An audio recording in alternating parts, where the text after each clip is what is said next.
For people who do not practice vegetarianism, Ellen DeGeneres is a figure who can approach them with a friendly and positive image.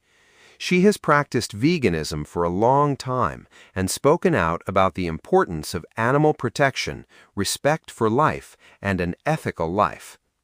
Ellen has mentioned multiple times that her motive for becoming a vegetarian was after learning about the cruelty of factory farming.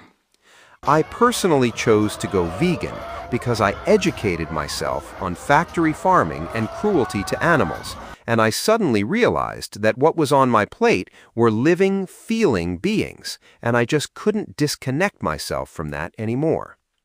These words clearly show that vegetarianism goes beyond a simple dietary choice and stems from ethical responsibility and empathy for life.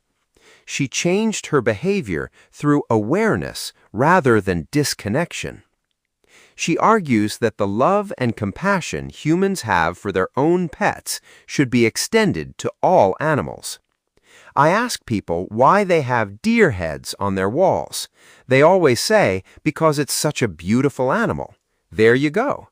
I think my mother is attractive, but I have photographs of her. This witty remark pinpoints the self-contradictory attitude of people who kill animals they find beautiful just to use them as decorations, inducing a deep reflection on respect for life. Ellen expressed her strong opposition to animal testing in a humorous yet sharp way. If you want to test cosmetics, you shouldn't do it on poor animals who have done nothing wrong. Rather, you should do it on prisoners convicted of murder or rape. Instead of seeing if it irritates a rabbit's eyes, you should throw it in Charles Manson's eyes and ask him if it hurts. This statement shows a strong anger toward unethical behavior, animal cruelty, and a desire for the realization of justice. Instead of accepting the reality where animals, the weak, suffer, she argues that accountability should be demanded from stronger subjects, presenting an ethical standard.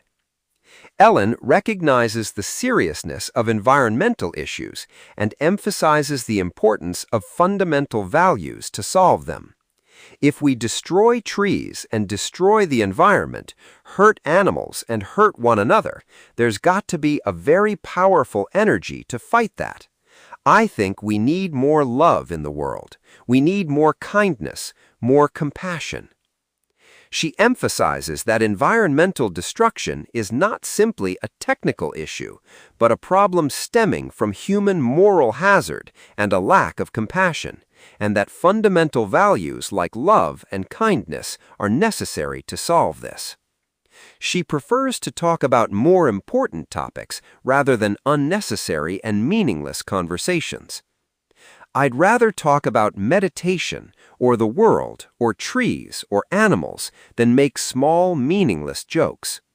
This reflects her attitude of recognizing nature and life as important subjects of the world, believing that protecting them should be an essential concern for human beings.